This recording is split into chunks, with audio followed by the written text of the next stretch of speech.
Parliament ఎన్నికల పర్యటనలో ప్రధాని నరేంద్ర మోడీ సోమవారం ఆదిలాబాద్లో పర్యటించనున్నారు. జిల్లాలో పలు అభివృద్ధి పనులకు ప్రారంభోత్సవాలు చేయనున్నారు. ఈ సందర్భంగా ముఖ్యమంత్రి రేవంత్ రెడ్డి ప్రధానితో కలిసి కార్యక్రమంలో పాల్గొంటారు. కాగా మోడీ పర్యటన నేపథ్యంలో ఆదిలాబాద్లో పోలీసులు ట్రాఫిక్ ఆంక్షలు విధించారు. సభ జరిగే ఇందిరా స్టేడియం వైపు 2 రోజులు రాకపోకలు నిలిపివేశారు.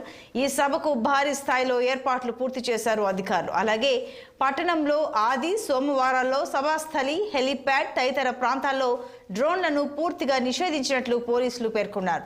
ప్రధాని సభకు వచ్చే ద్విచక్ర వాహనాలు, ఆటోలు, కార్లను వినాయక చౌక్ వద్ద, Madhura ginning, Gautam model school వద్ద పార్కింగ్ చేయాలని సూచించారు. సభకు వచ్చే బస్సులను స్థానిక డైట్ కళాశాల మైదానం, రామ్లీలా మైదానం, టీటీడీసీ ఎదురుగా ఉన్న ప్రదేశాల్లో పార్కింగ్ చేయాలని పోలీసులు పేర్కొన్నారు.